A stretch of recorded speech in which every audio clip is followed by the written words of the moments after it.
there. I want to give you an update today on what the executive job market looks like right now, both in the US and globally, as of right now. And I'm recording this in August of 2024. And if we haven't met, I'm Tammy Kabell with Career Resume Consulting. So here are the current trends in the executive job market as of August of 2024. Honestly, I have to stop and tell you I'm really excited to share this with you because there is a lot to talk about when it comes to job creation that you probably don't know. Some of it's a little counterintuitive, some of it's a bit strange. So let's start with there is a shift in hiring to skills-based hiring, which I really, really love. More companies are hiring based on skills rather than traditional experience. And this broadens the talent pool, brings in fresh, not innovative. I'm not going to say innovative because that's trite and that's overused, and everyone uses innovative, therefore it's not innovative anymore. So I'm going to say inventive. All right. So inventive perspectives, different perspectives, fresh perspectives. All of this comes from Hunt Scanlon Media. And I'll actually put all of my sources down below. And Hunt Scanlon Media is a newsletter that I follow that's specifically around private equity and companies that they fund. So portfolio companies that get funding from private equity and also private equity firms themselves. Now, I also want to make mention of rising executive salaries because executive salaries have seen a relatively significant increase globally. Globally, it's an average of 4.9% this year. I know that doesn't sound like much, but compared with the last several years where we've only seen 2% or 3% each year, actually 4.9 is not bad. And in the US, the increase is slightly higher at 5.3%. Now, from my research, I found out that the higher increase is mainly due to inflation. Now let's talk about sustainability leadership, because there's a growing demand for leaders that can integrate sustainability into their business strategies in a way that either maintains or even increases their profitability. And executives who can prioritize both environmental and social responsibilities are actually sought after quite highly. I mean, there's a strong market right now for social responsibility and environmental, especially if you can couple those together. That also came from that same private equity newsletter. Now let's talk about AI in recruitment. Because the use of AI and data analytics is really transforming executive recruitment. And I'll be honest, I really haven't seen a lot of really great opportunities come from recruiters with our clients. In, I guess I would say, the last couple of years, there just hasn't been a huge influx of recruiter source jobs that I would consider decent opportunities or choice opportunities. But from what I've read, AI has infiltrated recruitment. Finally. I love AI. Don't get me wrong. I absolutely adore AI. But with that said, I think a good recruiter knows how to read between the lines of a resume or a LinkedIn profile. And I don't think AI is there yet. I don't think it reads between the lines in order to determine if you're a good match for the position that someone has available. Hopefully, though, it does reduce bias and improve efficiency for finding right candidates. And I saw that actually in a couple of different places, and I'll put the sources again below. You know, one was a staffing firm and another was that private equity, that newsletter. Also, diverse and inclusive leadership, because companies are focusing more on diversity, equity, and inclusion, which you probably know if you haven't been under a rock. And I'm seeing that women and people of color have an advantage when they're conducting a traditional executive job search with a lot of competition. You know, unfortunately, what that means is that it's also caused some, I would say, reverse discrimination. It's made it a bit tougher right now for our 50-something-year-old white clients to land their next role, especially if they're men. That's my personal experience with our firm. I want you to consider that to be anecdotal because we are a boutique career firm, which basically means that we're a very small business, like super small. Also, let's talk about remote and hybrid work models because the debate over remote versus in-office work continues. Companies are making strategic decisions about long-term remote work, which is actually, it could be a significant perk for executives. Although I would say it seems that there are just as many of our clients that would love to be in the office than would continue to work at home. But everyone that, what I've seen here is that everyone we work with, usually we work with people at a director level or above, or at least that's what they start at, and they end up getting something a lot higher. But when it comes to remote work, nearly every single one that we've worked with since 2020 has been able to work remotely if they want to. So thinking of all of our clients, we've probably had 2, maybe 3 people that needed to be on site. And those were for CEO and president positions. So, okay, now let's shift to data-driven strategies. All right. I know that that's also another overused term, probably. In sectors like industrial and manufacturing, though, leaders who can leverage data for strategic growth are in extremely high demand. Data-driven decision-making is definitely a key competency in those 2 sectors, verticals, industries. But really, any time that you can show that you've used data to make a decision or to make an impact, it's looked upon very favorably. So if you've done it, you need to put it all over your personal brand. Okay. And when I say personal brand, I'm talking LinkedIn mainly, but then of course, any of your resumes that you use too. So now let's move on to digital transformation. And you're thinking, Tammy, digital transformation was so 1999. No, it was actually just several years ago. I do think, though, that digital transformation does include AI. So as many companies undergo digital transformation, there's going to be a high demand for executives with strong digital skills that lead those initiatives successfully. And if you've got the tiniest bit of AI experience, just remember that to be considered an expert, you don't have to be a national authority, although I've got some national authority experts on AI and I love to work with them. But you don't have to have written a book about it. You do have to know more than the person that you're talking to. So if you have any AI experience whatsoever, because that's the darling of the hiring world right now, always put it down on your personal brand. And just know that when you're talking with someone, unless that person is a CIO or a chief data officer, they probably don't have a large amount of AI experience. So it's worth putting down. And if you have a job created for you, which is nearly all of our clients, it's like nearly all of our clients, and if that job is in data and analytics, have them add AI to the end of that job title. And that way you've got like VP of Data Analytics and Artificial Intelligence. You can do that, and I've given that experience or that I've given that advice to several of our clients. And everyone that has had AI now in their job title are finding that they are riding a wave of, I guess, people that are really interested in talking with them.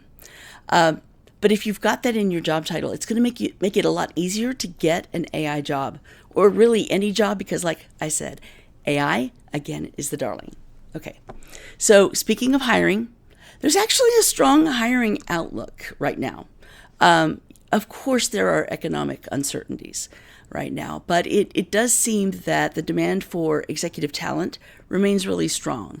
I think this is partially due to the retirement of baby boomers, the baby boomer generation, and that's going to create a need for new leaders, but it's also going to create the need for bench strength at the very least. Overall, though, as long as you're not applying to the LinkedIn job board jobs, there are still lots of opportunities.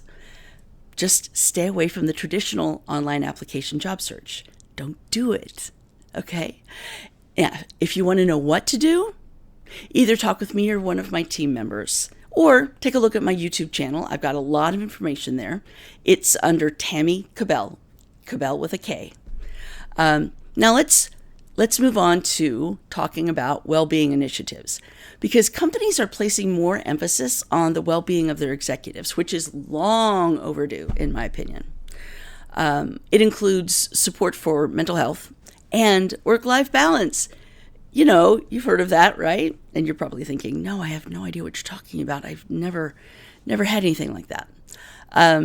But those things are very critical to attracting and retaining top talent. So I'm really glad to see that some companies are starting to really focus on that for their executives and not just for their frontline staff.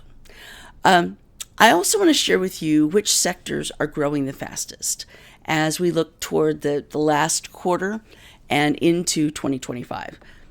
So first, I'm going to cover the industries with the largest percentage of growth this year, just raw percentage. And those industries are very niched. So I don't know how valuable the information is going to be, but I'm going to tell you what they are. At least 2 out of the 3 are very, very niched. Or, if you're in arts, then it's going to be niched. Or I would say on either coast, you'll say niched. And then since I'm in Kansas City, flyover country, it's niched. All right, so we'll talk about the major industries, both in the U.S. and globally.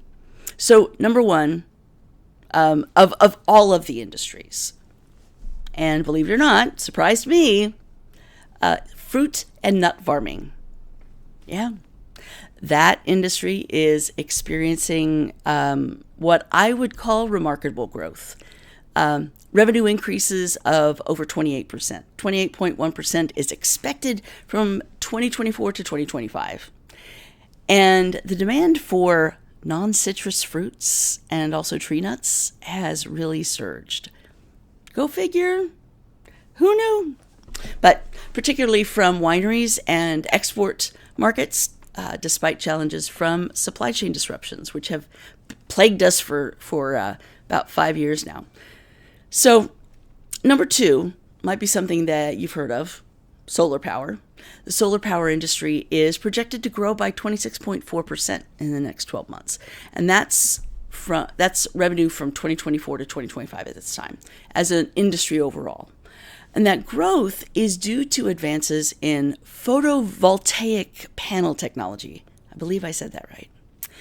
And supportive government incentives have fueled the growth as more companies and consumers shift toward renewable energy solutions. So then number 3, and again, don't shoot the messenger, kombucha production. And that's driven by the increase in consumer demand for healthier beverage alternatives. And the kombucha production industry is expected to see a revenue growth of 24.5% from this year, 2024 to 2025. And the market expansion is bolstered by diverse product offerings and also a growing health-conscious consumer base. These industries are not only growing rapidly in terms of revenue, but also in creating new job opportunities and driving technological advances. So now I want to go over the top 3 growing major sectors in the U.S. workforce for 2024. This will probably be a lot more relevant for you. And these are reported by the Bureau of Labor Statistics, bls.gov. So number 1 is healthcare and social assistance. The healthcare and social assistance sector continues to experience robust growth. Healthcare's been growing because of technological advancements, but also there's not just that, but also the aging population, the increased demand for healthcare services for older people.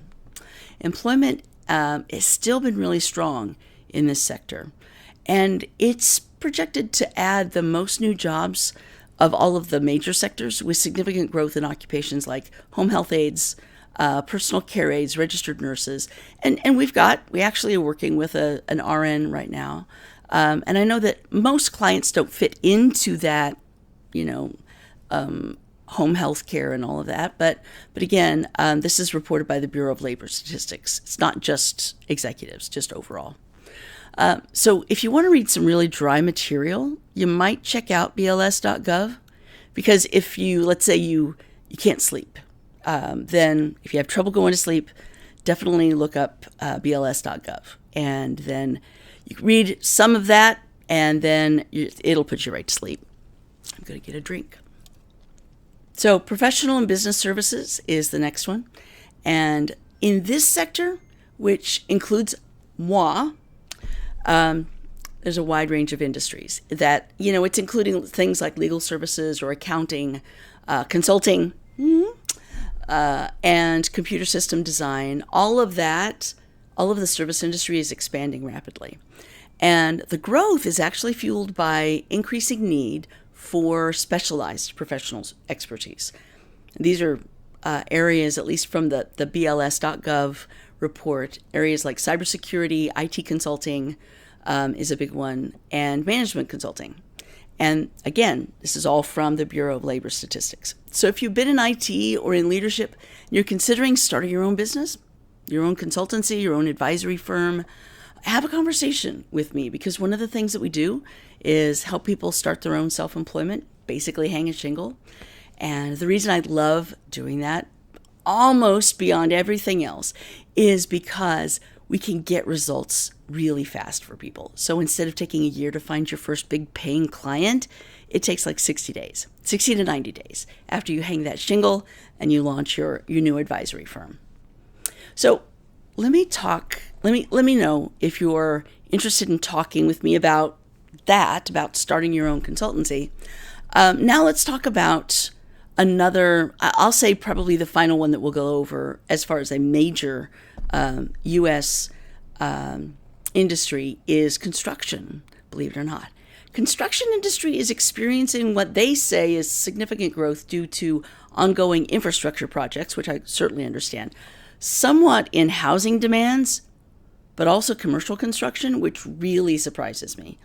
That was also in the Bureau of Labor Statistics, but there are a lot of commercial buildings, as far as I know, that are empty. They're just sitting there empty right now, collecting dust and not rent or lease payments. I'm not sure where the commercial construction is. Now, infrastructure updates, I understand that. It's projected to see a substantial increase in employment, and that's driven by the focus of modernizing infrastructure, again, makes sense, and also expanding urban development. Now, I got this not only from bls.gov, but also from Deloitte here in the United States. Now, here are the top 3 growing sectors in the global workforce so far in 2024. And number 1 is information technology, IT. The global IT sector is booming with advancements. We've got artificial intelligence, of course, but also cloud computing and cybersecurity. I mentioned this before. The demand for tech professionals, including software developers, data analysts, those will always be big.